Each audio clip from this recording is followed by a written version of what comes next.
Hello, everybody. Welcome back to Every Day is Friday 365. I'm your host, Matthew, and remember to subscribe so you can join me on this journey where every day is Friday. Today, I have a really special guest joining us. Today's guest is Nigel Mason. Nigel and his family started Mason Elephant Park and Lodge in Bali, a place to protect and care for rescued Sumatra elephants, one of the most endangered animals in the world. I'm really excited for people to hear your story. Let's jump right in. Nigel, thank you for being here, man. Matthew, so nice to talk to you. How you doing and how's life been treating you lately? Good. It's sort of busy season here in Bali at the moment. It's Christmas, New Year, so it's always a little bit busier. And we're getting down to business, looking after our elephants as usual, and everything's good. So, where have you been finding meaning and purpose today in your life? Look, I find meaning and purpose in just about everything I do, and my other businesses as well, which are literally how we could start the elephant park in the first place, because we had to finance it with our own money, and that came from my other businesses, which are mostly adventure business. We have a company called Mason Adventures, and that involves rafting and cycling, and we have a chocolate factory, a few other things. So without that, we could never have financed this in the first place back 29 years ago. For people that might not know yet what Mason Elephant Park and Lodge is, can you dive into a little bit of what it is?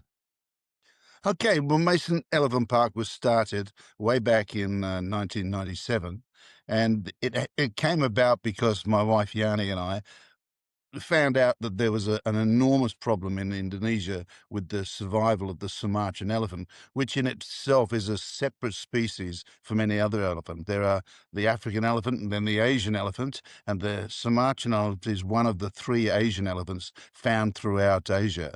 The largest one being in Sri Lanka, the next one being in the India and the whole China area there, Thailand, etc. And then the separate smaller elephant, which is the Sumatran elephant, which is only found on the island of Sumatra in Indonesia. And it's a very unique elephant that is not just endangered, it's critically endangered. Yeah, critical. I was watching the video of your show yesterday on Yeah. your Instagram page, and it's so it broke my heart how much they're destroying the forest over there. Oh, And you it's. went over there in 1997, right? Correct? And uh, you went over to save these elephants. Yeah, well, what we decided was that we found out that the problem was that the elephants were being displaced with the deforestation, and most of the deforestation was for palm oil. They'd knock the forest down, burn it, etc., and then plant palm oil in place of it. And of course, palm oil is not natural. It doesn't help the environment. Once you knock the forest down, the actual original forest, there's nowhere for the animals to live. Now, although elephants can eat palm oil and survive on it, fine. But of course, it's a very valuable product which people don't want eaten by elephants. But the other problem is, of course, it affects all the forest. So not only does it destroy the home for the Sumatran elephant, who are now down in figures down below 1,000 in the wild. So, they're really on their last legs, so to speak. But it also destroys the habitat of the orangutan, the Sumatran tiger, the Sumatran rhino, gibbons, all sorts of other animals which are, they lose their habitat at the same time. Now, with the Sumatran elephant, now it's down below 1,000 in numbers. It means that there's not going to be anywhere for them to live very shortly, because they sort of fragment the forest. They leave little pockets of it here and there, and of course, the elephants, to get from one pocket of forest to the other, they have to cross through cultivated land, and that's where the conflict starts. So these elephants that we rescued were kept in government camps.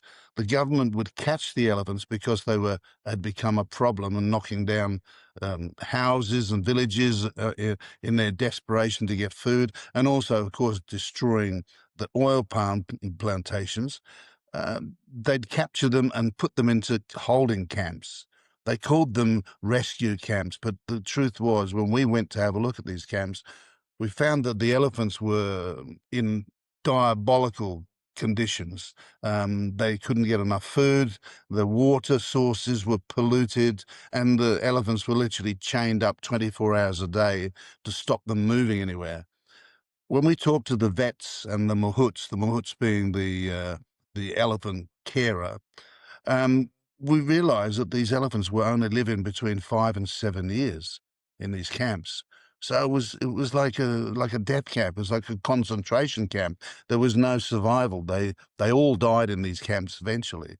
So my wife and I were just heartbroken to see this happening, and we thought, well, we've got enough money to rescue a few elephants and put them in our into Bali, on land that we got hold of, and turn it into a park where we could actually have people come to the park, see the elephants, learn about the elephants, and then become more aware of what the actual problem was in Sumatra with these holding camps that they're in that were just unsustainable.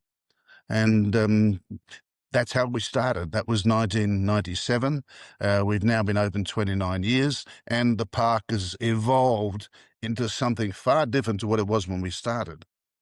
Yeah, because before the elephants were only living to 3 to 7 years over there, and with you, how long does the elephant live up to now? Well, they'll live out their life up into their 60s and maybe even their 70s. We've already got a couple of elephants in their 60s, and they're very healthy. So, they've got a lifespan almost as long as a human if they're in the right conditions. And of course, in our park, they're spoilt, they're looked after, they're fed a good product. We have veterinary care. We have mahouts for each animal has their own mahout to look after them, and they've got everything that they need to survive. Of course, there's a little bit of a trade-off. They have to do a little bit of work, if you want to call it that. They do. People can come to the park. They can feed them. They can swim with them. They can get in touch with the elephants and actually, learn so much more about them than if they're just looking at in a zoo. One of the big problems with elephants in captivity has always been the fact that they suffer from bad feet, because elephants need to walk. They need to what will you call it? Sort of manicure themselves. So we've developed a surface that we use within the park for them to walk on, which is made of sort of coarse river sand and sandstone, mixed with a little bit of cement to bind it. So they actually, when they walk on this surface, it's actually wearing their nails down in the same way they would as if they were in the wild. And consequently, we don't have any foot problems with elephants, which, as I said, is the biggest killer of elephants and any pachyderm being thick-skinned animals like a rhinoceros or a hippopotamus. They also are classed as pachyderms, and they suffer the same foot problem. Once an elephant can't walk anymore, once it goes down because its feet, it's got pain or whatever, that's it. It's all over for the elephant. Once they're on the ground, they can never get up again, and that's it. And there are more animals that are euthanized throughout the world in zoos due to this foot problem uh, than anything else. It's the biggest killer of elephants in zoos, and that once their feet go, it's all over for them. It's a horrific situation. So we try to keep them active as much as we can, walking and keeping them active so they can do the normal things that an elephant would do, because in the wild Mm, they would walk, as much mm. as 20 or 30 kilometers a day, because they're looking for water, looking for food, continually on the move. Well, in our park, of course, they can't walk 20 or 30 kilometers a day, but we do try to walk them as much as we can, which is usually, 7 or 8 kilometers a day, which is enough. Yeah, and when you rescued these elephants, you did something that has never been done before. I mean, you traveled, 1,700 kilometers to Yeah. rescue these elephants. Can you dive into what that was like? Well, it was very difficult. We had to come from Sumatra, which is the furthest away on the upside of Indonesia. It's right up near Singapore. It's a very large island. It's the largest island in Indonesia, so it's really a huge island, a long island. And we the last trip we did there, we had to go halfway through the island to rescue the elephants from that area because we couldn't rescue them from the camp down at the bottom of it because the government stopped us taking more elephants in there because they felt that they should keep some there. And unfortunately, those elephants, a lot of them died consequently. But anyway, we had to load them onto trucks and have a convoy to Bali. And that was, huge. And we actually made a documentary of it in the last trip called Operation Jumbo, which if people want to see it, they can go into our website and see it. It shows how we trucked them down. We crossed 3 islands on ferries and, an enormous endeavor because we had to keep moving. Once the elephants were on the trucks, we couldn't take them off the truck until we reached our final destination in Bali, because once you take them off the truck, they won't get back on again. So we had no option but to just keep going. So we did it in a convoy system. We sent a car ahead with a truck, and they would source water first, which we needed all the time, and they would source food for us. So then we'd stop briefly, load water on into big containers we had in the trucks, and of course load food on for the elephants to eat. So it was like an ongoing search for food and water all the way to Bali, and that was a 5-day endeavor which we couldn't stop at all. We had to keep going all night, all day until we got there. So amazing, an amazing expedition and thing. We a lot of people say, "Oh, we call ourselves a sanctuary." We don't call ourselves a sanctuary. We call ourselves a rescue park. And we've had criticism sometimes of people saying, "Oh, well, you rescued them, back in the early 2000s. How can you claim to still be a rescue park?" Well, just because you rescue them, you're suddenly not. You can't suddenly say you're no longer a rescue park. We rescued the elephants. That's what we are, a rescue facility. And if someone in the government came to us tomorrow and said, "Look, we've got some elephants that desperately need rescuing," we would, of course, immediately put an expedition together to get them. But it's a little bit like saying you're no longer a mother after 20 years. Because you didn't have another baby in 20 years, so you're no longer a mother. A mother is always a mother, and a rescue park is always a rescue park because that's what it was formulated to be in the first place. Yeah, if anyone has any questions out there who's watching this, go to his website. It's gonna be in the description down below. That is the best way to actually do the research on this. Absolutely, and we've got quite a lot of information on there to explain this to people what we do. No, There's always going to be criticism in anything anybody does in life. I mean, we live in a world where people love to, throw criticism at people because they don't understand. The trouble is with animal activists is they tend to really go more on emotion and imagination rather than on facts. The fiction is greater than the facts, and we're experts. We've been involved in elephants now for almost 30 years. We work together with ACES, which is the Asian Captive Elephant Standards, which is we're actually just about to have our annual audit from them now. We have an audit every year. They come in. We have about 190 odd criteria that we have to follow, and they come in with their team of experts, which is experts from elephants, scientists, and elephant experts, and of course veterinary staff, etc. But they don't only audit how we care for elephants. They also audit how we care for our staff, what we do, how we do it, what are our vets, how they work with us, and you know what what criteria we have to follow, which is very, very strict. Only after we've passed all that and it takes some months for them to do it, and we do it once a year, then only then will they, certify us with accreditation. Before that, we have to wait for them to do that, and we do this once a year. And a lot of the times they come up with new criteria that we're asked to follow, which we do.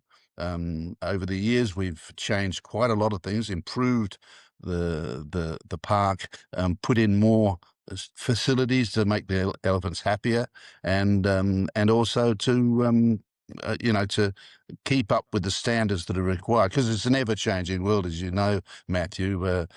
People get more critical as we go along. It isn't a less critical world; it's a more critical world. So we have to be very careful to make sure that we are doing the right thing and satisfying, the majority of people as much as we can. But we can never completely satisfy animal activists, because unfortunately they don't work on science; they work on emotion.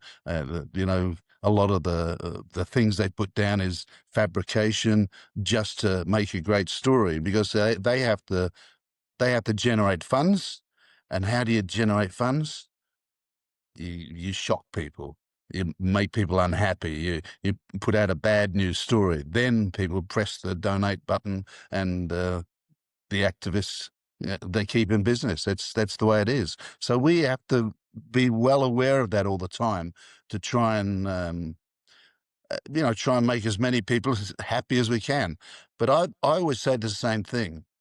You want to see the truth, come to the park. We're an open book. We have a hotel at the park, so people can stay here. They can be here 24 hours a day. So there's nothing hidden. There's no little hidden areas around the back where we take elephants to do terrible things to them or anything like that. It's a very, very open book, and that's the way we like it.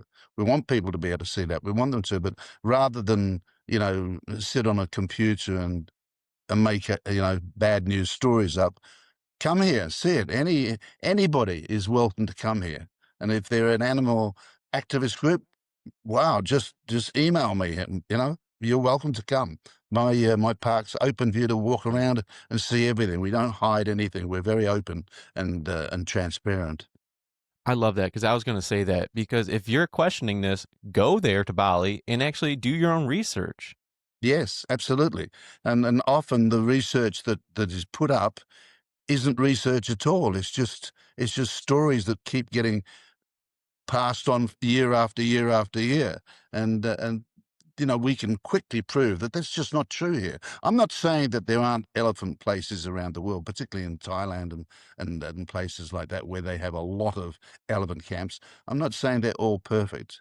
But what I do say is, please don't lump Mason Elephant Park in with them, because we are not the same. My formula when I started this park was absolute transparency and no pain for the elephants. We wanted to give them a fantastic life. For instance, if you're working in our park, no matter who you are, a mahout or a staff member, a cleaner, whatever, if you were to hit an elephant, you'd be instantly dismissed. We have a no tolerance for that. It's instant dismissal if you upset an elephant without a need for it, and there is no need, because we have very gentle training methods. We literally reinvented how you train elephants. We use the sort of what would you call it? Like you're training your dog or your cat, or that, repetition, reward, and kindness. We feel that's the best way. And when we first started with the elephants, we were given advice totally the opposite to that. We were told, "Oh, you have to beat them into submission." And all this. It's totally untrue. Totally untrue. Any more than you need to beat your dog into submission. Elephants love to be treated kindly. They love interaction with people, and we've managed to get it down to a fine art. I think we are an extremely good example of how an elephant's park can be run, and using common sense, kindness, and just repetition. Yeah, do the same. If you get it right, you've already got an example. Do it right again. Keep expanding what you're doing, and that means sometimes ignoring the criticism that comes to us from people who are not involved in elephants. They don't know how to train an elephant. They don't know how to look after an elephant. They don't know, the things that make it happy or unhappy. We had to learn all that. I mean, we started off knowing nothing, Matthew, nothing at all. We had to learn it as we went along, and believe you me, it was a tough journey. Elephants are so intelligent too. What Very. very intelligent. What do people get out of going to the park? Well, they get a total elephant experience. The park is quite amazing. When we started off, we had like a large piece of dried out rice paddy, no trees on it, literally no vegetation other than a bit of grass and a bit of dust. We had to create the water, which we put down bores to be able to get water out of the ground to fill the lake. We created a couple of lakes and ponds. We had to uh, develop a system that worked from day one, which wasn't easy because we actually were shooting blanks. We didn't know what to do. We had to learn. So I was on the internet constantly. I bought just about every book I could buy from every bookshop or on Google, and built up a huge library, and then slowly learned all these things by a lot of it by trial and error, just how it work, how to look after them, how to put them in a situation. Now, there's a few things that you have to compromise, obviously, because we're not in the jungle. So we had to work out how to make the elephants happy without restricting them to such a degree that they couldn't move. In a zoo, for instance, people put them in an enclosure, and if you go to a zoo and see an elephant enclosure, the first thing you realize is it's devastated. Elephants are incredibly powerful. They're very, very destructive. So if there's anything that they can smash, they'll smash it just because they can. Not because they're frustrated or anything like that. They do it because they can, because it's like children playing with a toy. They play with it until they break it. Elephants are a little bit like that too. So we had to be very careful to make sure that the way we did it was compatible with the elephants, was was kept them happy, and literally covered all the aspects of looking after elephants that you would think you'd have to cover. Um, One of the biggest problems, of course, was getting enough food on a daily basis. That was very, very difficult. And what we did is we were up in a village right up in the middle of Bali.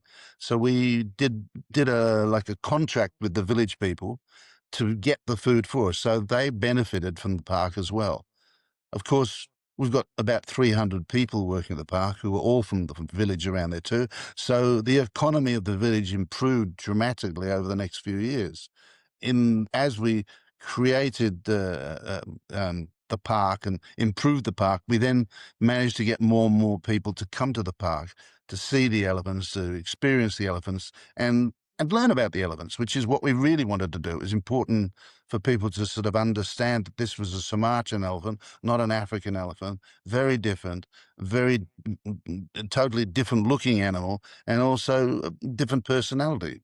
So, it was sort of step by step by step. We learnt as we went along.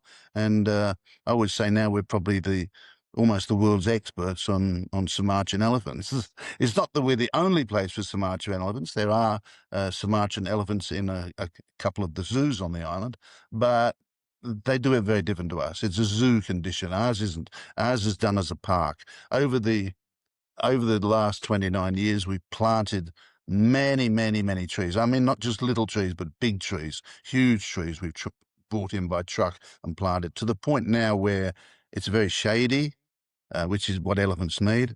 It's cooled the whole area down with the massive forest that we've put in. The temperatures come down probably 4 or 5 degrees over the last 29 years. So the park is not just a nice place for elephants. It's a nice place for people. People come here, they experience the elephants, they can hand feed them, they can ride them, they can do all the things that they dream of doing with elephants. They can swim in the lakes with them. We have 2 lakes. And it's just a wonderful experience to get in close with elephants. A very good friend of mine until he died was Steve Irwin. Steve Irwin came to our park a couple of times. A wonderful guy, you know, a character, but what you saw was what you got. He was the most genuine, crazy guy you've ever met. You know, he's very exuberant, very enthusiastic, and he loved our park because he said it was what he believed in with Australia Zoo in Queensland.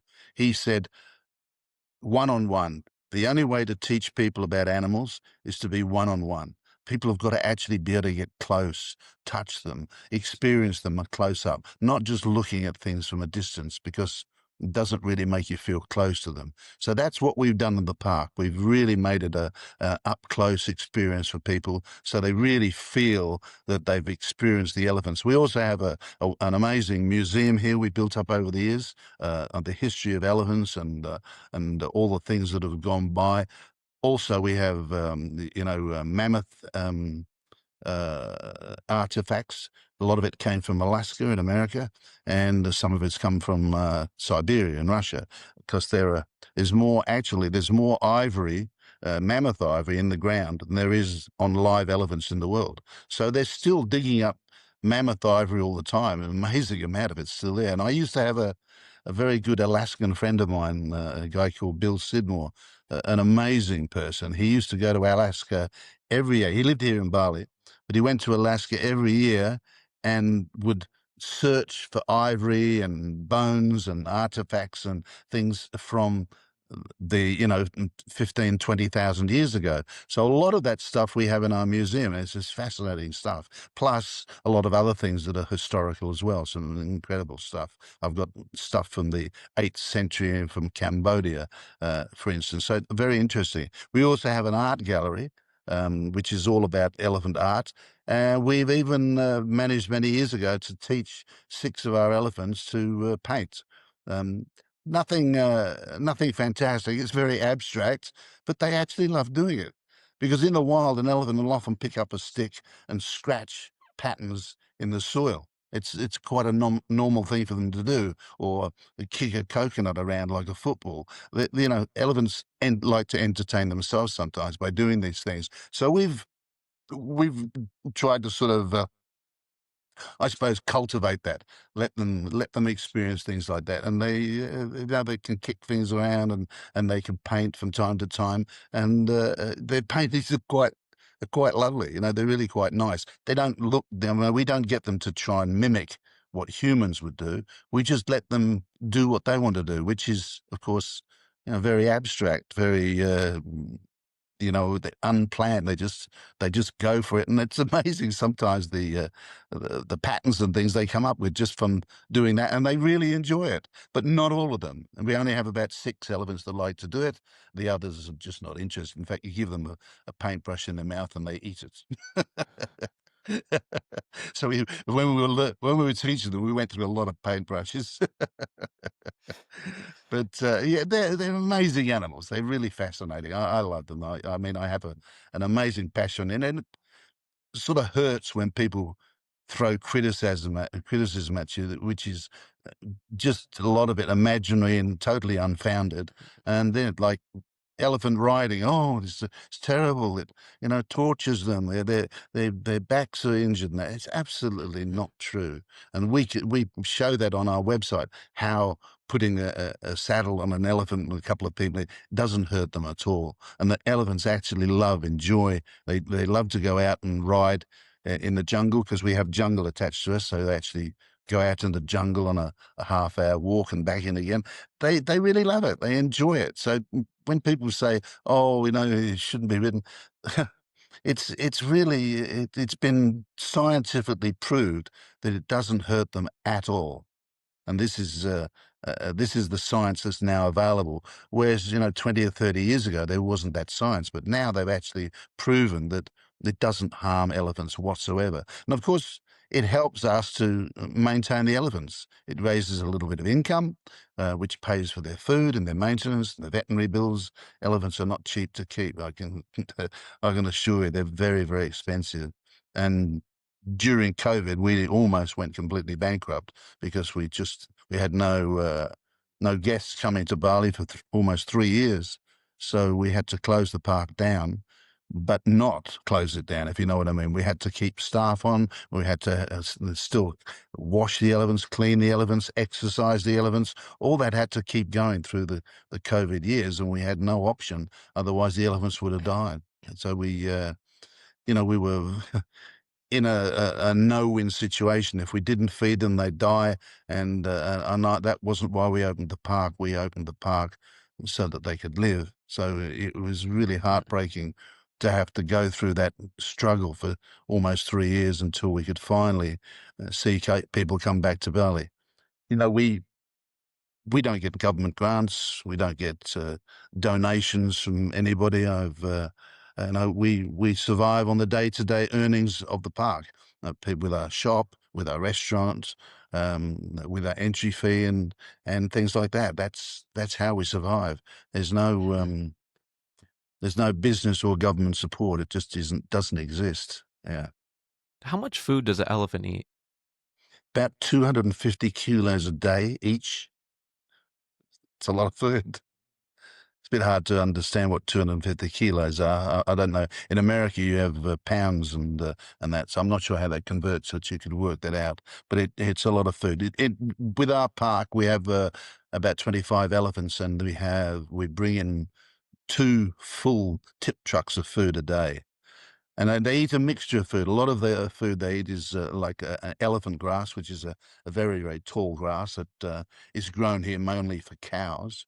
Um, but they also eat fruit, vegetables, coconuts, quite a mixed diet. They need a mixed diet. You can't just feed them the same old stuff all the time, or they'd get pretty bored with it. And they have their preferences. They have things they like more than other things, like we do. They've got their favorite foods. One of the most favorite foods of an elephant is what's called a durian. Durian is a very nasty smelling, spiky fruit that is very, very sweet. The elephants absolutely love it. They also love coconuts. They'll actually put their foot on the coconut and just break it open and then scoop the inside out. So they're very clever. It's fantastic to watch them eating a coconut, actually. We often set that up for the people to watch because it looks like they put their foot on it and press down, and the coconut just explodes open, and then they scoop it all out. It's wonderful to watch. We'd like to do things like that to show people how strong they are, how smart they are, and how they know exactly what they're doing.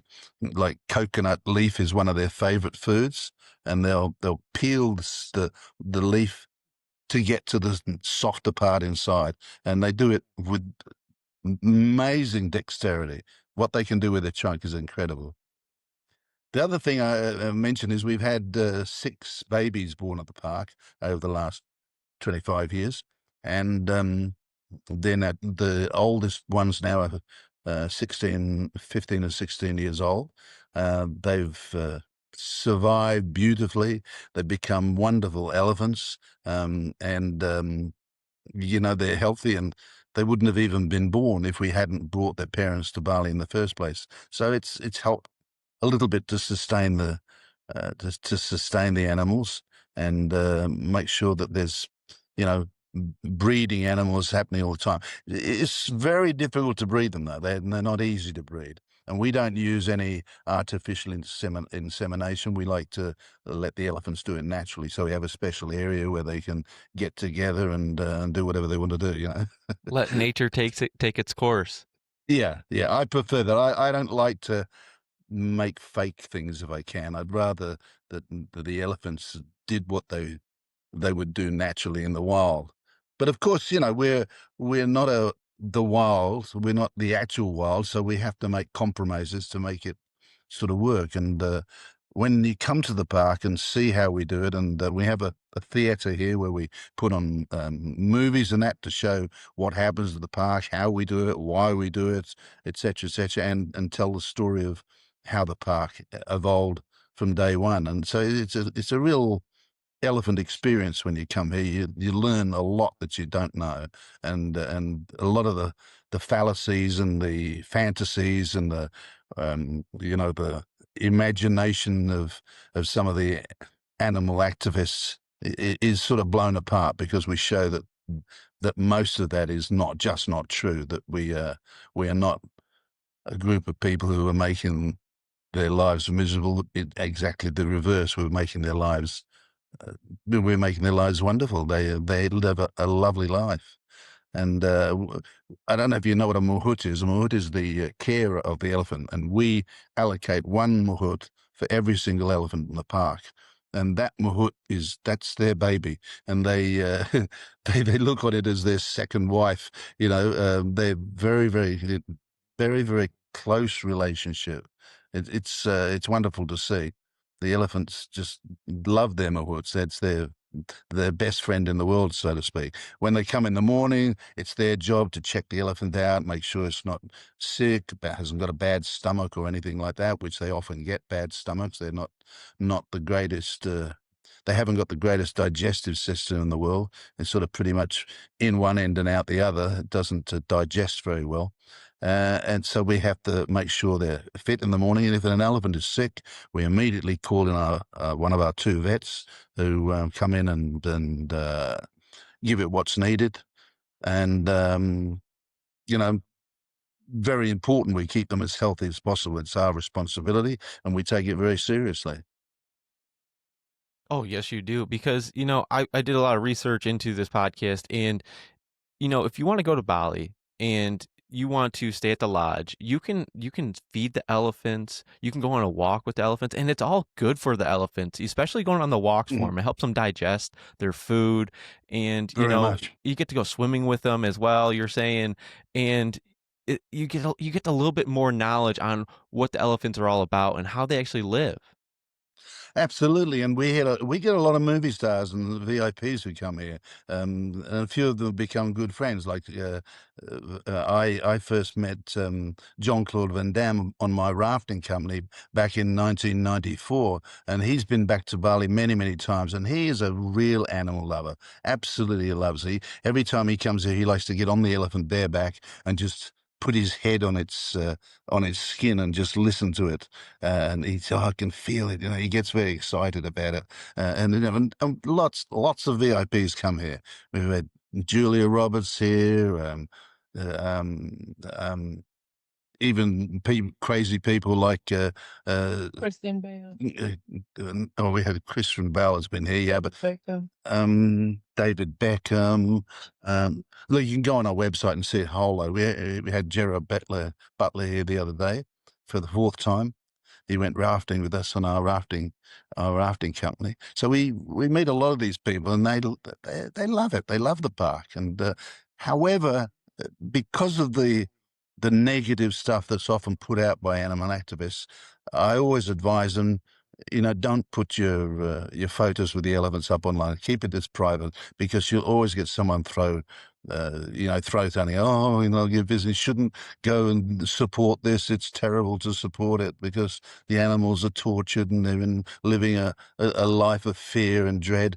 And nothing could be further from the truth. It's just crazy stuff. And that's why I always say, look, don't take their word for it. If you're in Bali, you know, come and visit us, come and see for yourself, and you'll go away with an entirely different opinion.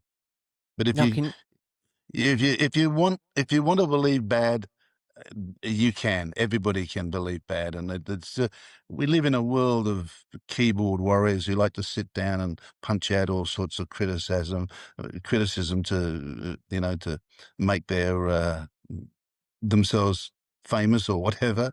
But the reality is often a long way from the stories that are put out, and I can't change that. People have to discover that for themselves.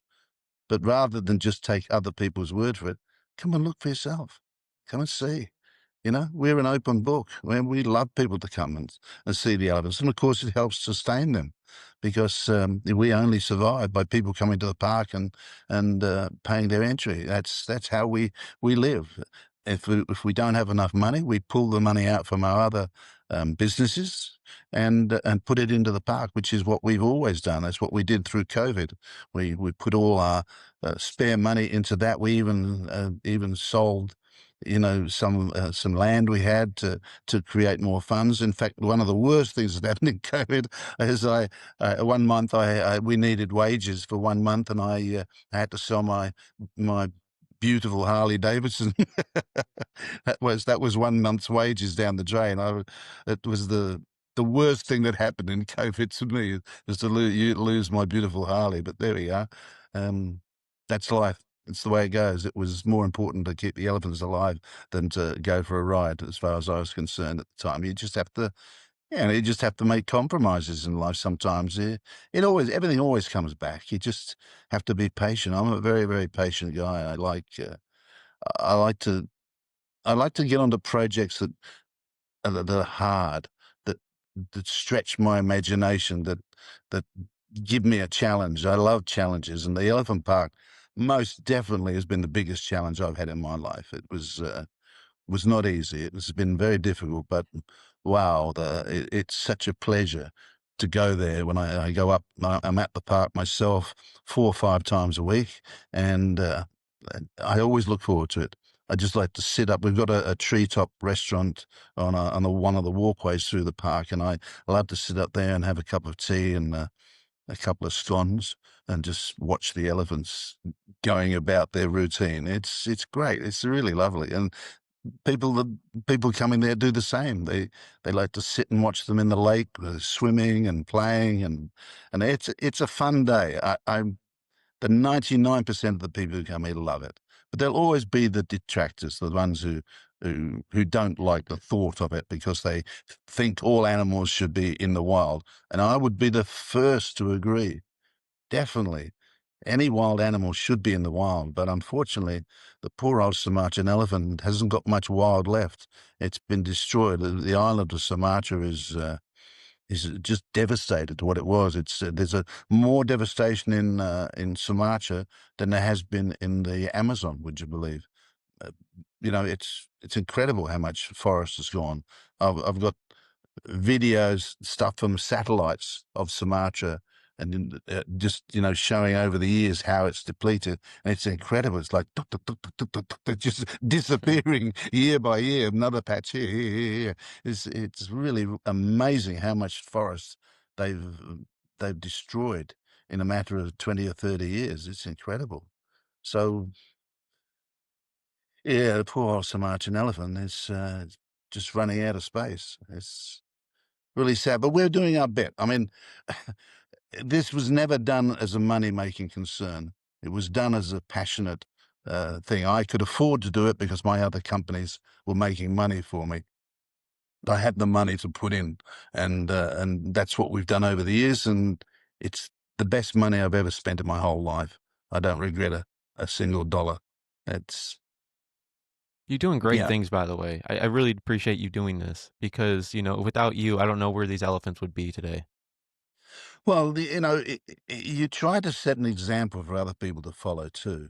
I've helped a lot of other places throughout Indonesia set up. We've sent some of our elephants, a couple of elephants in Thailand, breeding couple, to another place to help breed more elephants. So we're involved with the government and the forestry department, and we often send funds up to Sumatra to help out when food is short in certain seasons of the year.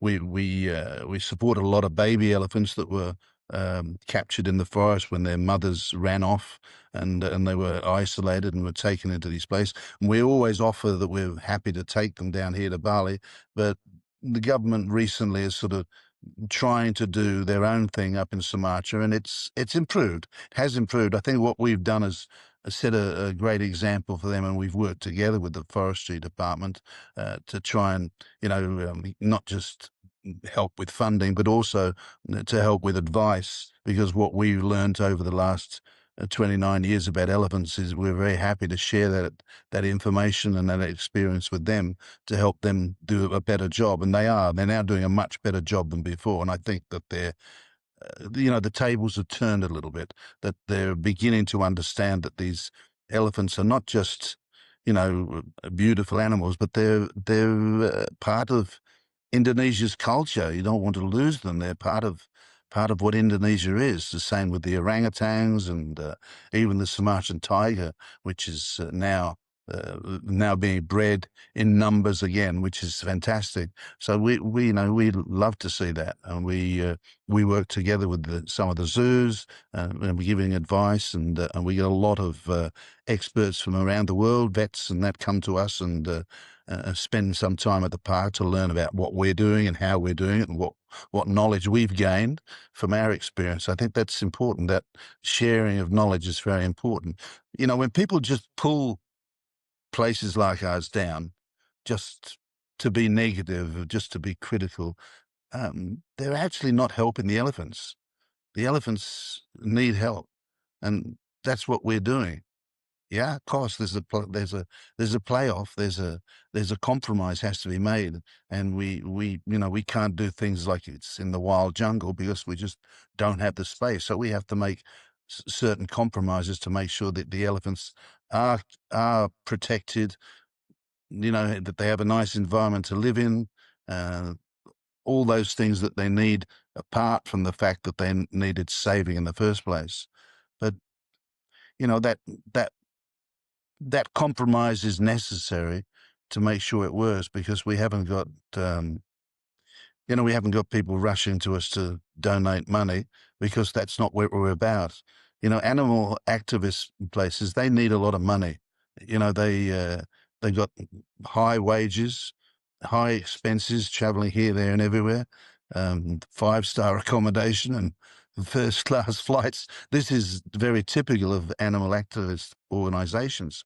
They spend a lot of their money that they get in donations on themselves, paying the wages and all those sorts of things. So we're not like that. We're not putting it in our pocket. We are just trying to keep the elephants, in a sustainable situation, and trying to make the future for them as good as we can. I mean, I'm not a young man anymore, and I'm in my 80s, so my sons now are well and truly involved in the park. They've grown up with the elephants. It's now their turn to take over for me. So I'm now trying to finalize some of the things I've wanted to do with the park, and to make it sustainable for the future. But it'll be their turn soon, and I'm I only hope that I've taught them enough and they've learned enough to be able to take it to the next level. Yeah. I love that your family's so involved, by the way. It's truly special when your family can get involved in something like this.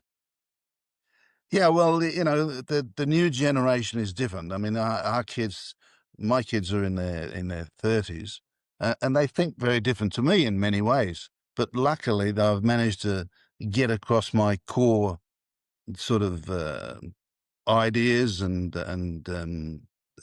passions that they've caught onto. So I have no doubt that they'll do probably an even better job than me in the future. So we're a family business.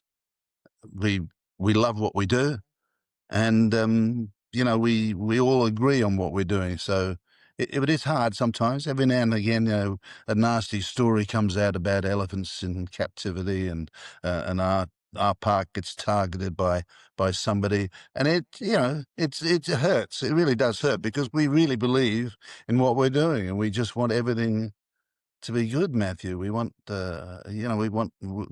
don't want to be loved, but we want to be at least respected for what we've done, and how we've saved, the elephants that we've got. I mean, these elephants wouldn't be here if we hadn't saved them. And if we could put them back in the wild tomorrow, we'd do it. But unfortunately, there is nowhere to put them anymore. If we put them in the wild, they'd probably die within a year or two. For the And people so, watching out there, you are truly saving these animals. I mean, what have some of these elephants been through before arriving at your park? yeah, well, there we are. It's true. I mean, some of them, when they came, they had scars around their legs from rope burns. And and people say, "Oh, look how they've been tortured! Little rope burns around, all these scars around their legs." But they weren't from chains; they were actually from ropes, because the people who caught them didn't have the money to buy chains, but they did have the money to buy ropes. And unfortunately, when you put a rope around an elephant's leg, and it's struggling, especially when it's first caught, if it's struggling to get off, the rope actually burns it. You know what it's like when you do that to your hand, it gets hot. And the same thing that happens to the red. It starts to get hot and it actually burns them and leaves a scar around their ankle. But I always say to people, if you believe that we do that to them, come to the park and have a look at the 6 babies who've been born at the park. Not one of them has got a scar on them anywhere, nowhere. They're absolutely scarless. Because why would they have a scar? Because we don't do that to them. We don't torture them. We don't do things that are going to damage them in any way whatsoever. So if those scars were caused by us, well, our 6 babies who are up to 15 to 16 years old, they would have the same scars, wouldn't they? But they don't. So we can literally show categorically that we are not cause any harm to the elephants. In fact, the reverse. We're keeping them healthy and happy, and allowing people to come and enjoy the beauty of the Sumatran elephant as they can only do at a place like ours. Because if they went to Sumatra to try and see the Sumatran elephant, they wouldn't even be able to find them, because they live in the forests in their little hide. They hide away because they're scared of people, because they're always being chased off land. So they're in constant, threat of people chasing them off their land. And they're sort of quite traumatized. And in fact, they did some studies at the Chiang Mai University in Thailand, and they found that elephants in the wild were actually more stressed than elephants in captivity, because they weren't having to search for food all the time. They weren't having to run from people chasing them away all the time.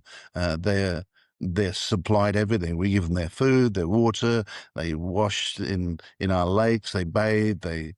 They're kept active and healthy. So there is no stress. So when they live at our park, they have no stress whatsoever. None. Otherwise, we'd have wild elephants running around smashing the whole place to pieces, because elephants get scared quite easily. And if you upset them, they can get angry. We have to make sure that they're not upset, that they are calm and collected. Otherwise, they'd be killing people left, right, and center. They can be a very, very dangerous animal.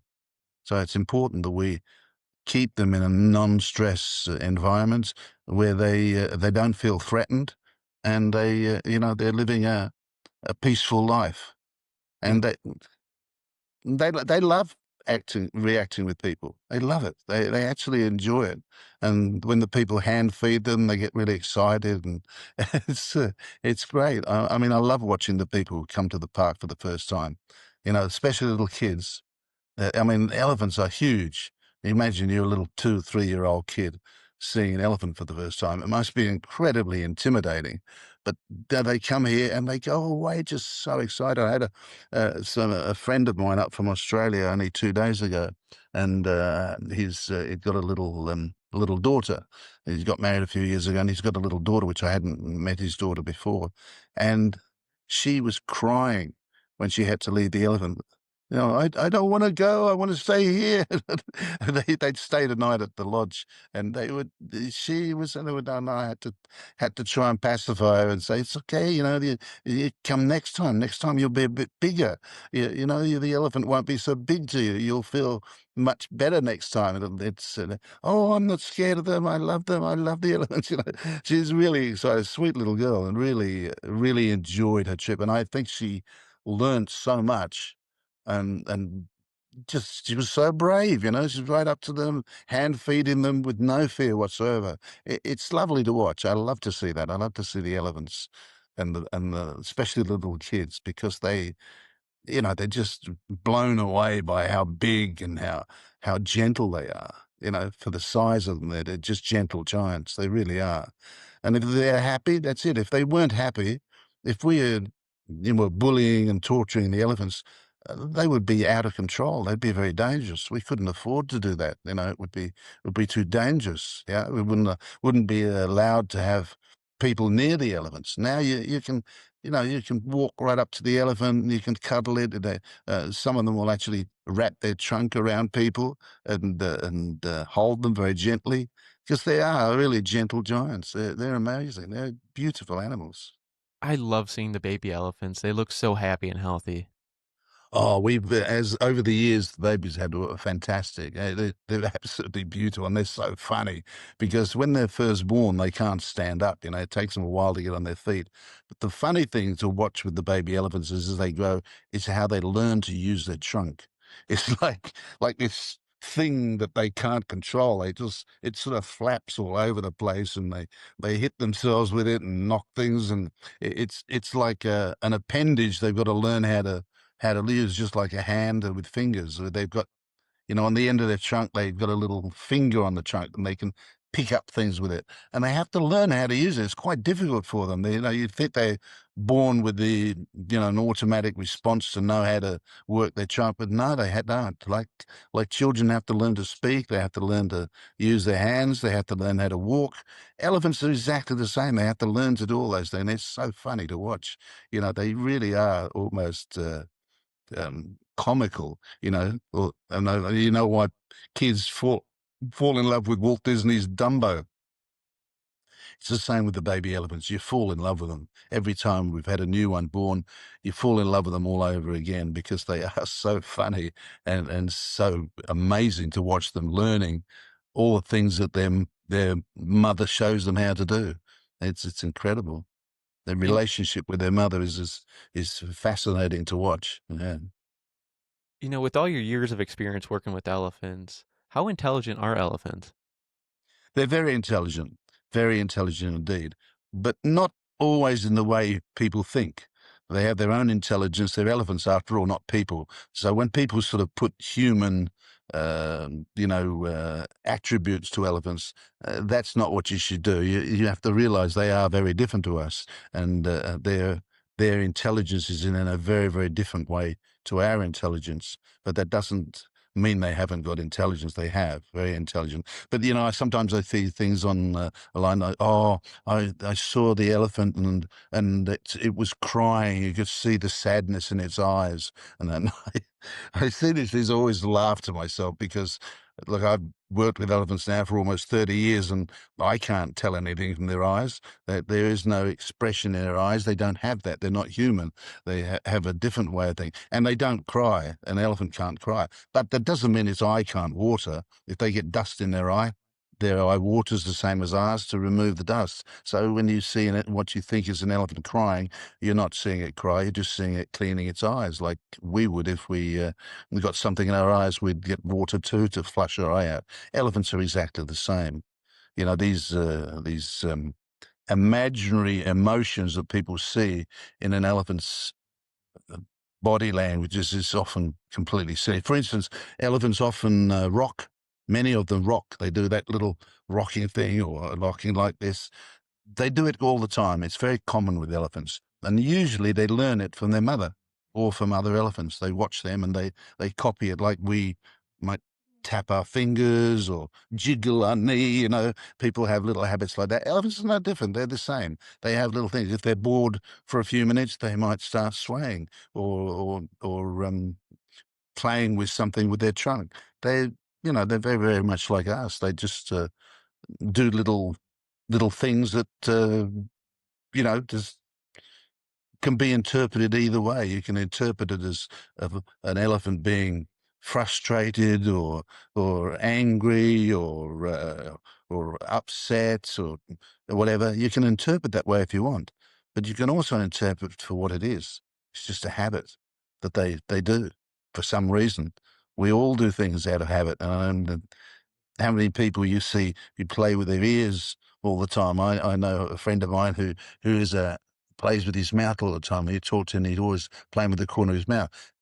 I've often said to him, "Well, why do you do that silly thing with your finger?" And they said, "Oh, I don't know. I've just been doing it all my life." It's just things people do. But if you want to interpret it in a negative way, of course you can.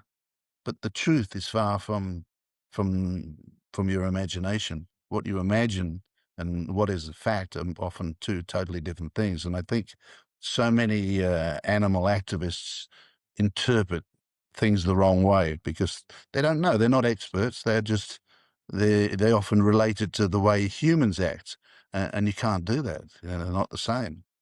Yeah. Now, Now, do the baby elephants usually stay with their mother, or do they all gather in groups and they kind of just break off? No, they don't. The babies are only babies for the first 5 years. After 5 years, they pretty much just blend into the crowd, so to speak. They don't play so much anymore. They don't seem to want to play at that age, although they will, mm, you know, do different things out of habits. But they're only babies for a limited time. But we leave them with their mothers. They stay with their mothers until don't want to be with their mothers anymore.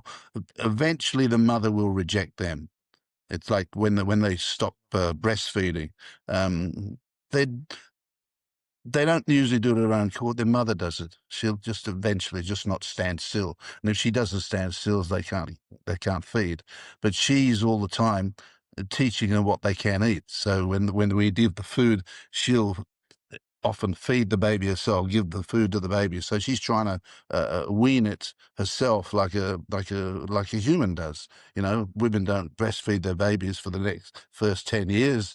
If a baby breastfeeds past 2 years, it's very unusual. Most mothers don't allow that because it's quite a chore, breastfeeding a baby, and mothers get the mother elephant is the same. I suppose after a while it becomes a nuisance, becomes a chore, so she starts weaning it herself. So we've never seen an elephant really uh, want milk much more than the first 3 years. That's pretty much it. After 3 years, they're pretty much eating and drinking water like all the elephants. So it seems to be a natural progression. The mother seems to control it, not us. We don't stop them drinking milk. Where they stay with their mothers as long as they like, and as long as they want to have milk, and as long as the mother lets them have milk, that's what they'll do. I love that because, the baby elephants are learning, to be an Hmm. elephant, Oh from the yeah, mother.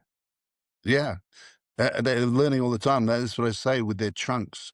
It's the funniest thing to watch because a baby elephant's trunk is it's like an appendage they don't quite know what to do with. It's just flaps around all over the place. They're funny when they run. It doesn't sort of hang in one position. It just swims around all over the place. They're really funny to watch. It's the funniest thing. I love watching that. It's so funny. Unfortunately, we don't have any little babies at the moment. Our youngest baby now is 5 years old, and he's beginning to, he's beginning to become a teenager. But he's still funny. He still has his funny ways, and every now and then he'll take off running, just run just for the sake of it. And the more sort of ways, I'd always say, just don't chase him, don't chase him. Just let him run it out, and he'll come back, and it'll be all right. So we let them try and be baby elephants as much as we can.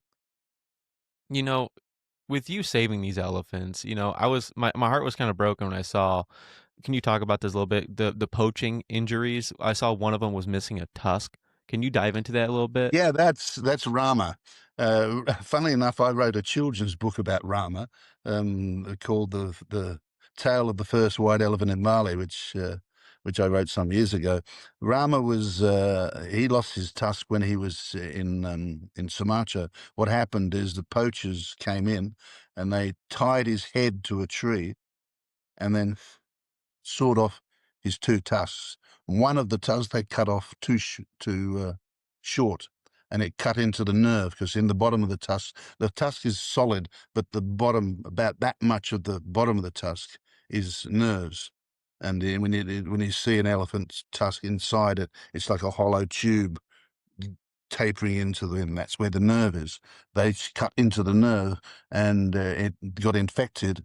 And Rama, as a matter of fact, when he first came, he was one of the elephants that came to us. He was the second batch of elephants we brought from Sumatra, and his tusk was really badly infected when he arrived. And he'd been with us a week or so, and the tusk looked really nasty. And I was very scared that it was going to infect into his eye and infect his eye because it's very close to the where their eyes are. So we decided that we were going to have to remove it. before it caused more damage than it already had. And it got to the stage where it was just starting to drop. So the tusks were like this, but there's the one that just began to drop down as the nerves inside was all infected and dying. And so we'd actually planned for the vet to come the next day, and we were going to sedate him and remove the tusk before it did any more damage. But overnight, he was standing next to a coconut tree, and he smashed it out against the tree. When in the morning we came to do the operation, the tusk was already lying on the ground. He'd knocked it out. So then what we had to do is just stop the infection in the hole that was where the tusk had come out, and it never grew back, of course. Once the root of the tusk has fallen out, that's the end of the tusk. So Rama's now with one tusk. Doesn't seem to affect him. He doesn't seem to know he's only got one tusk, but the male elephants do sort of have a little bit of a hierarchy, and their tusks are part of their masculinity, I think. So the bigger the tusks, the more important the elephant is, it would seem. So Rama probably got demoted a little bit in the herd for only having one tusk. I don't know. You can't ask him, and you can't ask the other elephants. You only have to, see how he reacts. And it doesn't seem to worry him. He seems to be quite all right with it. He's a beautiful elephant, and he recovered very well. I'm so happy to hear that because, I was actually like, I felt, my heart was a little bit broke when I saw that, some people would do that, just for the money and the ivory. Yeah. Well, we do sometimes trim the tusk if it gets pointy, because often they play fight when they're in the lake. They'll jump up on each other and play fight sort of thing. And if it's sharp, it can actually they can actually stick into one of the elephants. And also when they're close to people, when they're being hand fed, we don't want anybody to be injured by a sharp tusk. So what we do is we'll cut the points off the tusk. Now the tusk is completely dead. It has no feeling in it whatsoever, except for where the root is. So we don't even sedate them for it. They're fine with it. We just get a little hacksaw and take that maybe that much off the tip of their tusk, and then we weigh it and mark it with the name, how much it weighs, and the date it was cut off. And then we have a special cabinet in our museum where we put all those little pieces in to show that where they are, that they haven't been sold or traded in any way, because it's illegal to trade live elephant ivory. So we display all that to make sure people know that it's there. And we're required to do that by Indonesian forestry regulations anyway, because we're not allowed to trade any ivory as far as that's concerned, but and we don't. But so it's all there for you to see. You can come to the part, and if anybody says, "Yeah, oh, the elephant's had it," where's the ivory on here? We can show you. Here it is in the cabinet. All the ivory that's ever been trimmed off to protect them from each other is there on display for anybody to see, to prove that we don't capitalize on selling ivory, because it's not allowed under CITES. Not that we would anyway. Let me ask you this. Do elephants really have like unique personalities? Yes. Everyone is different. Everyone. They've all got a little bit different personality. We've got some of them are scared of colors. Some are scared of noises. Particularly noises scare them more than anything. We have electric vehicles inside the park for taking stuff around and moving things. Most of them are not scared of the electric vehicles. We've got a couple that are scared stiff of the electric vehicles. So the staff have to know the personality of the elephant, so that we know that, not to go near it with an electric car because it's scared of it. They all hate lawnmowers. We have a few peacocks in the park too. We have about 5 peacocks. The elephants hate them, absolutely hate the peacocks go near them, and we just let the peacocks walk around. But if they go near them, the elephant goes, oh, swish them away with their trunk, and they don't like the peacocks at all. And that goes the same for anything else. Dogs, they hate chickens. Out in the forest, sometimes one of the village cows might come onto the track where we walk around, and the elephant will get very annoyed, and chase chase the cow ray. So they're scared of loud noises, motorbikes upset them and that. So the Mahouts have to control the elephant to make sure that if they do get scared, they're not going to run over a precipice or down a drain or something and break their legs. So they have to be able to control the elephants. That's part of their responsibility to make sure the elephant doesn't hurt itself as much as anything else. Can you share a story that shows an elephant's personality? Yeah, we had a girl Mahout with us. Very hard to get girls to be a mahout because it's quite a masculine sort of job because it's quite you got to be quite strong to be a mahout, and you got to be a bit brave as well. Obviously, when you first start working with an elephant, you got to be very brave. We had a girl mahout going back before COVID. Who she's married and she had a child, but she got pregnant again, and so she resigned.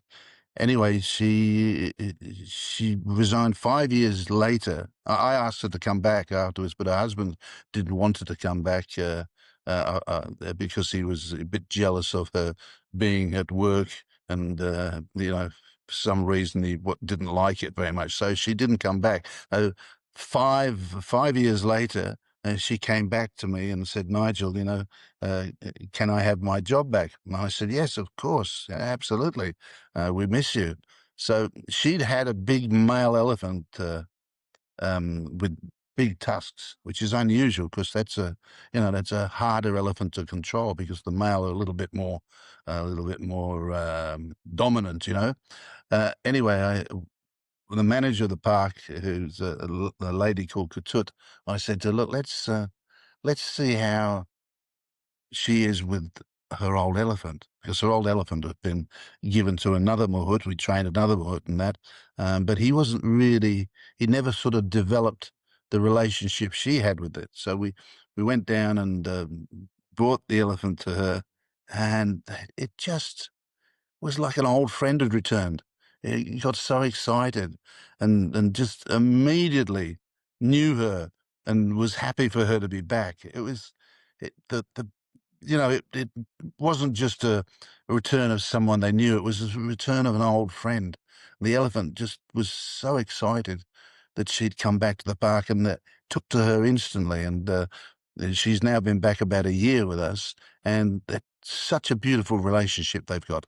And often people are amazed because it's such a big elephant with huge tusks and that, and it's like a little baby with her. It's like she found her pet dog sort of thing. It really the relationship is so close. And after 5 years, it was almost as if she'd never left. So yeah, they do have that personality like that. We've got another elephant who's not the healthiest elephant. She came from Sumatra, and she was a bit small and not really a healthy elephant, and we've always had to be very careful to keep her healthy. We have the vet there quite often for her because she often gets stomach complaints and that, but she's got such a wonderful personality. Each baby that was born was her baby. She was like a little, like the nanny. She just took it on herself to become close to all the babies one by one by one. And she loves to play with them. And even now, when they go in the lake and that, she loves to go in there and she gets all excited and loves to play with the babies, even though they're not babies anymore. So yeah, they do have distinct personalities, and they take on their own roles like people do. She's like the nanny for the babies. So if we have any more babies in the future, I don't doubt that she'll do the same again because she just has that personality. You know, So the elephants are so intelligent. It's so amazing how the elephant remembered her after so many years. yeah, 5 years is a long time. You would think, but an elephant remembers a long, long time. It's a fact that if an elephant is treated badly by somebody, it will remember. It will remember. There's another elephant place in Bali.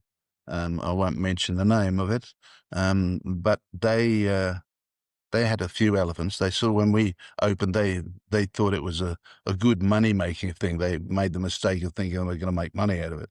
And so they got a few elephants. The owner was not really very nice. He was, and not very nice to his staff either. And the elephant picked up on it. Anyway, when an elephant is in must, you know what in must is? It's when a must oil. It's called must. It's spelled MUSTH, must. And this oil comes out of them, and the male do this every so often. They get this must, and when that happens, they get a bit angry. Their testosterone level goes up very, very high. So the mahout has to be very, very careful with them, and we have to isolate them. We can't let any of the public go near an elephant that's in must. It's too dangerous because it can just suddenly get angry for no reason. It's this oil, they can't control it. And this guy, he tried to get his staff uh, to use this elephant while it was in must, which was and take it over to the public. And the staff were scared; they didn't want to do it. So this guy, being the arrogant person he was, rushed in and said, "Come on, if you know, I'll do it." And rushed out to the elephant and with the idea of bringing it out of thing, and it just picked him up, smashed him on the ground, and killed him instantly, just like that. Unbelievable. So the lesson to learn there is, you treat them with the respect and treat them with the care and the caution that you need to. They are in fact, a wild animal, and they're always going to be a wild animal.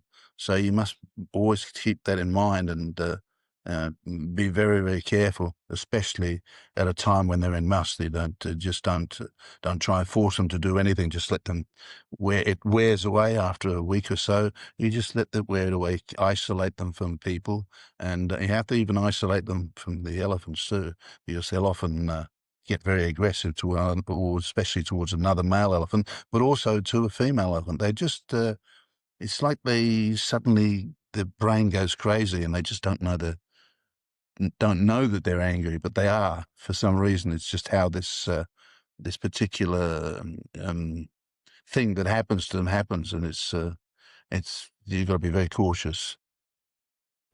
How has your journey with elephants changed you as a person? Oh, it's changed me a lot. I mean, really has. I mean, I've always been an animal lover since I was a little boy.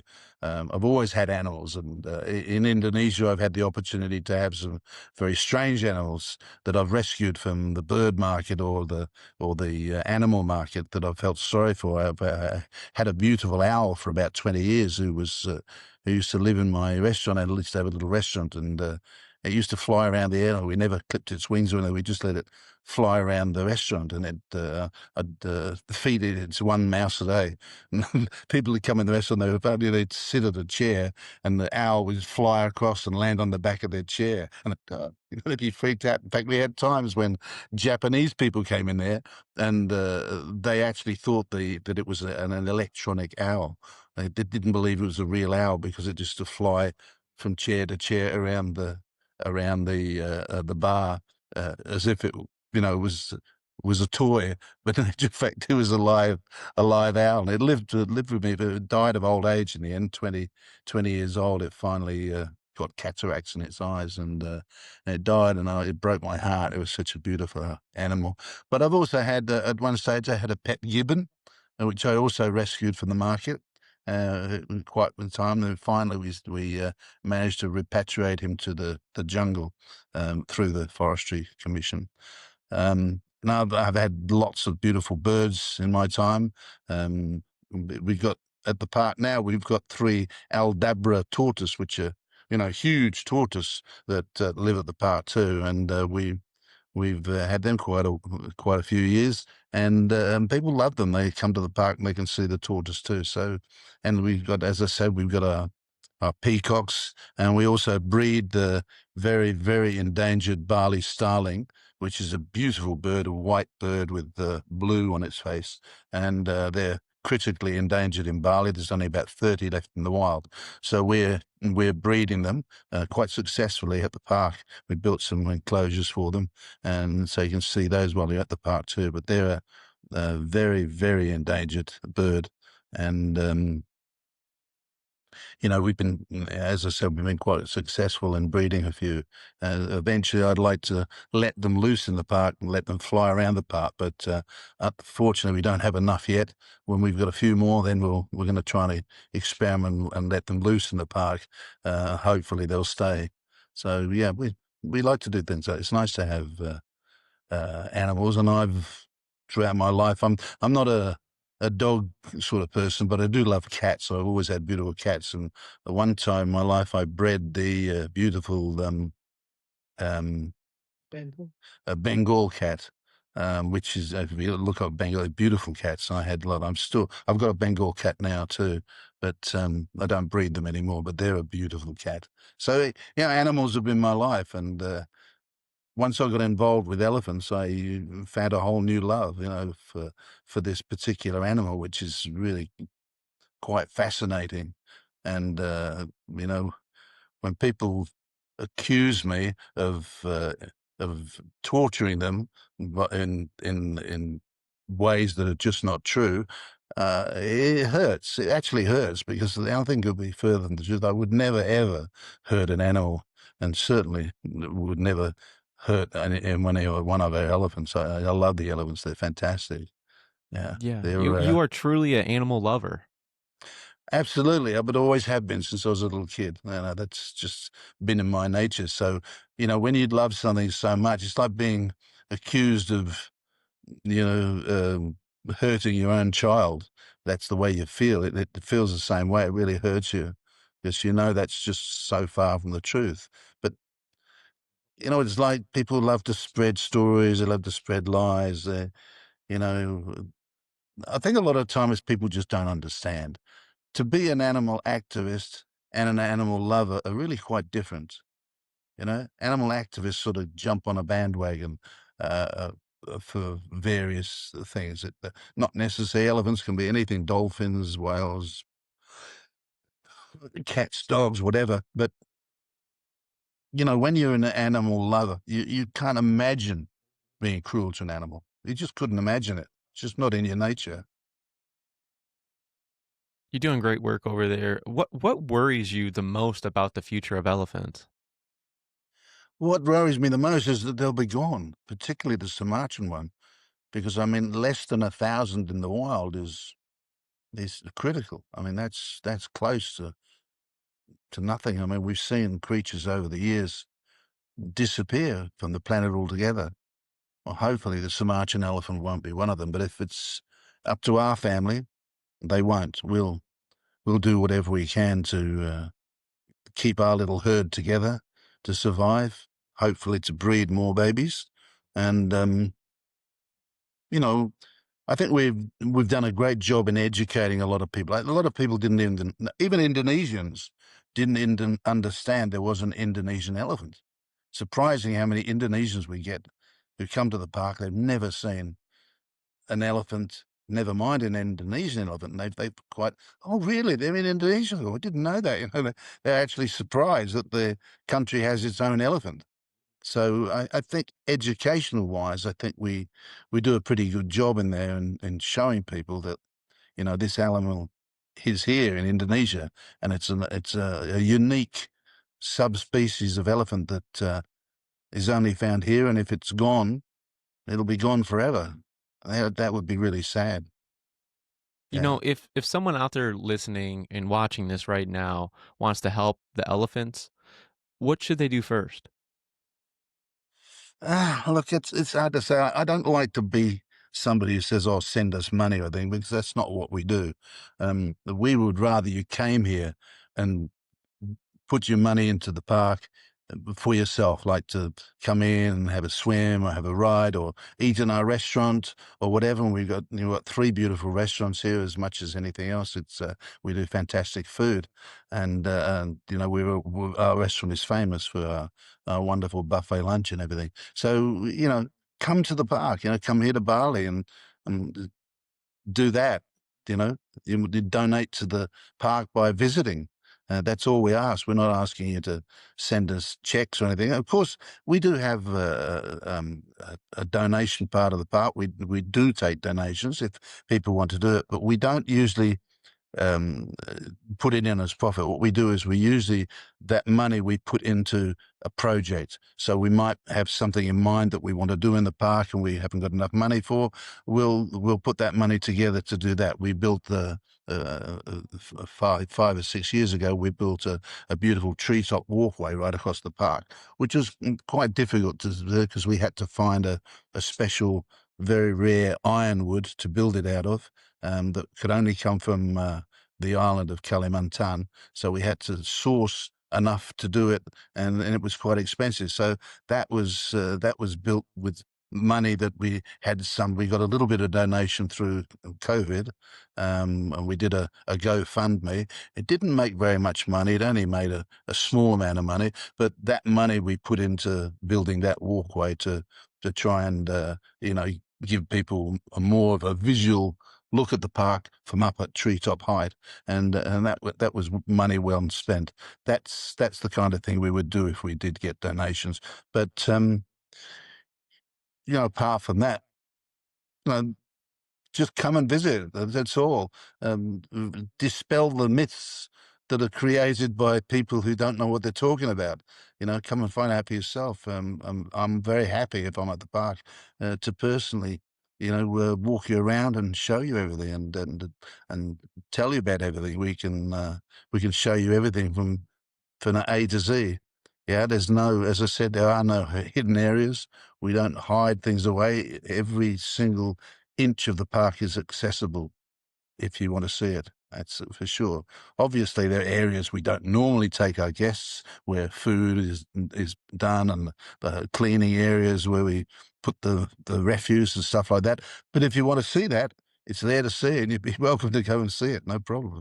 We don't have restrictions. The only restrictions we do are on where people are allowed to walk unattended, because it could be dangerous. We don't want them to get injured by an elephant walking by who might suddenly decide to swish his trunk out and hit you in the head, which has happened to me a few times. And an elephant's trunk is very, very hard. It's like being hit in the wood, like being hit in the head with a baseball bat, and it damn well hurts. So yeah, we have certain common sense and safety restrictions, but that's all. I love what you're doing there in Bali for the elephants. What has been the biggest driving factor for success in your career? It's like you have a passion for something and you want to learn about it and understand it so that you can do a good job. That's been the greatest bit for me, learning and getting the park to a higher standard all the time. When we got involved with ACEs a few years ago and they came over and audited us, they gave us a lot of advice that we didn't know, which was very useful because they had scientists and vets working with them who were highly skilled with elephants because they were from Thailand, which has got a lot more elephants than Indonesia. So we learnt a lot and we adapted the park in various ways. I won't go into now because there's many, many different things we did, but that was great because that was a real learning curve for me. The things I didn't understand, I suddenly understood because these people were experts and they were using science, not just emotion, which is the biggest mistake with people. They use emotion rather than learning about the scientific thing. So when someone comes and says you shouldn't do that and shouldn't. I always say the same thing. Well, are you qualified to tell me that? Are you a vet? Are you an animal expert in that? Because if you want to give me advice, I'm very happy to learn it. But you have to know what you're talking about. Don't just give me a imagination or emotional thing and telling me that the eye, the elephant's crying because there's a bit of a tear coming out of its eye. Tell me science, real things. Things you know about. It's very easy to be critical. It's very easy to sort of make up things in your mind because you sort of relate that to a human and you think a human is the same as an elephant, which it isn't. You've got to have something, credible to tell me. If you've got that credibility, Wow, I'm really happy to learn. You can tell me something I don't know. Please tell me. I'd love to know. And that's why we always love it when we do have our animal experts come here who, and especially elephant experts when they come here. We're really, really happy to have them. And they're always they're not critical, these people. They're just helpful. They don't come in saying, "Oh, you shouldn't do that. You shouldn't do that." They come and say, "Look, there's a better way of doing that. There's a better way of doing this." And that's what I love when people give me that sort of information. That's what we love to hear. We want advice. If you've got advice, please give it to us. We never stop learning. We're always prepared to learn anything new. I love what you're doing over there. Keep it up. And, the show is called Every Day is Friday, and Friday has a special energy, whether it's like freedom, excitement, or just feeling of accomplishment after a long week. I want to hear from you. What does Every Day is Friday mean to you?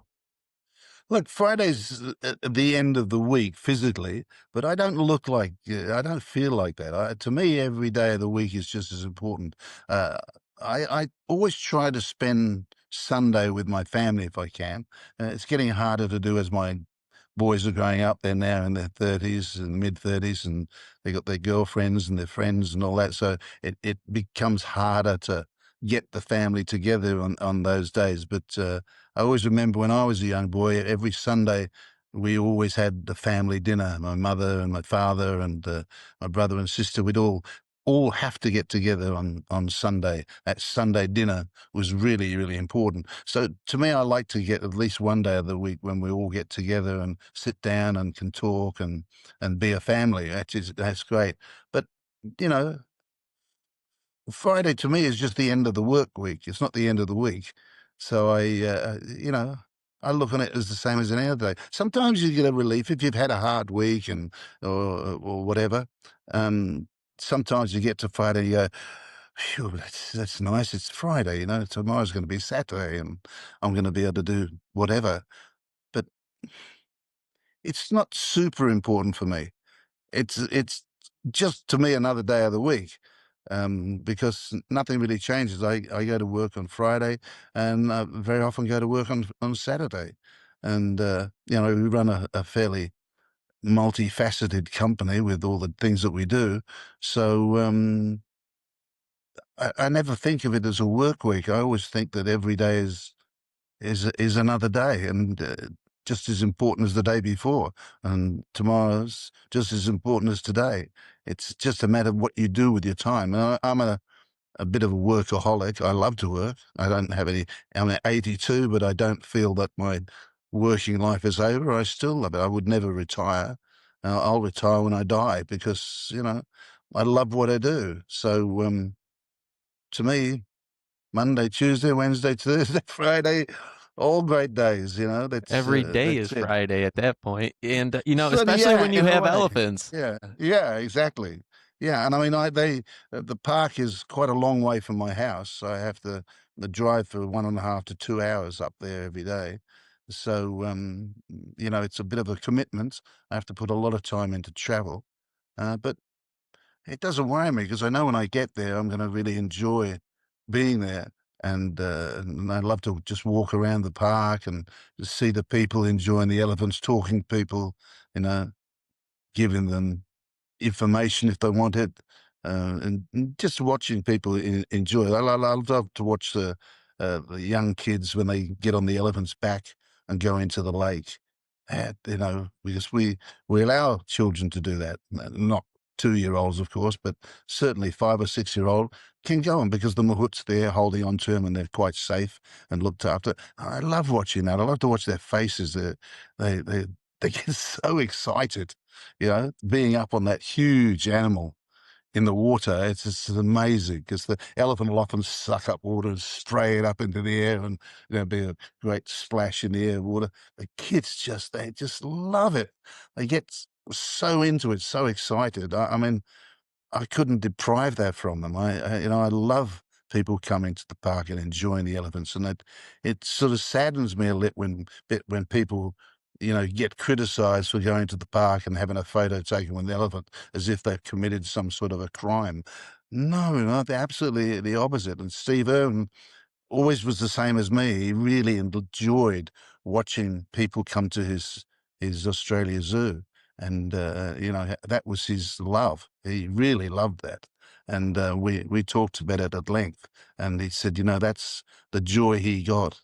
And he, when he came to my park, he was fascinated to watch the kids and the adults as well, interacting with the elephants. So he thought that was fantastic. That was really a joy, and he was a really genuine guy who loved what he did and loved animals, and loved to share his knowledge and his experience with people. I'm the same. I love to do that too. I love it when people come to the park and go away with a new fantastic experience under their belt, and especially when kids have come for the first time and seen this huge elephant. And I see them again. I mean, I've since we opened, we've seen those kids come back again, and some of them now as adults, and even a few of them married, who first came to the park when we first opened 29 years ago with their parents, So that's a great joy, because then you've done something that makes people happy, and I love to make people happy. That's the fun of it. I love that. Has Steve Irwin's son ever come visit you guys in Bali? No, no, he hasn't. As a matter of fact, no, I've never seen him. I think he's sort of very, very involved with Australia Zoo, and they have a whole formula of how they run their zoo, and I think they're very hands-on, so it doesn't. Steve used to like to go to other places. That was in his blood. He travelled. He went up to Sumatra even when he was here, and visit Waikambas, one of the camps up there, to go and see it. And then when he first came to our park, he was blown away, and he made the statement that it was the best elephant park he'd ever seen in the world. So I was quite chuffed when he said that, and we became quite good friends. I was very, very shocked when he died. It was sad, very the great loss to the animal world, really was. I love that he said that about you guys. And all your information will be in the description down below. Where can the people follow and support your work? Mhm. Great. Appreciate that, Matthew. Really do. I mean, we always love to get good publicity about the park, and then it's sometimes difficult to do when you've got this pocket of people who just want to, put negative things down about anywhere with animals, and particularly elephants seem to be there. It talk about riding a horse, but nobody talks negative about riding a horse or a camel or anything. But for some reason, riding an elephant, which is this huge, super strong animal, far stronger than a horse, yet they make this big deal. I mean, they forget that people have been interacting with elephants for 5,000 years. There's nothing new. There's nothing we've suddenly made up. This isn't some new thing that's come along. Elephants have been ridden for thousands of years. That's, part of the culture. But what people don't understand is it's the culture of Asia, not the culture of the West. We don't have that. We have horses. Asia has elephants. That's part of their culture. So, to say it's bad to ride an elephant, an Asian should perhaps say, well, it's bad to ride a horse. But of course they don't. It's just the culture of the country. And the elephants have been part of the culture of Asia for thousands of years. And each country is different. But the biggest elephant populations are in sort of Central Asia, mostly Thailand, India, but even China has elephants, and some place people often don't think of is Sri Lanka. Sri Lanka actually has the biggest Asian elephant of all Asia. It's as big as an African elephant. It's huge. They're really big, far, far bigger than our elephants, only half the size of the Sri Lankan elephant. So, that's very, very big part of their culture. We see India, we see the Rajas and riding. They've been doing that for thousands of years. Who are we in the West to tell them what to do? That's their culture, any more than they should tell us what to do. I think that's what we often forget. We often criticize other countries simply because it's something we don't do, or something that we don't believe in, or we've got some negative sort of belief or story about. I think that's a lot of trouble with the world, that we all criticize each other too much. Maybe we should we should be less critical and a little bit more understanding, and we'd all get along a lot better. I love that.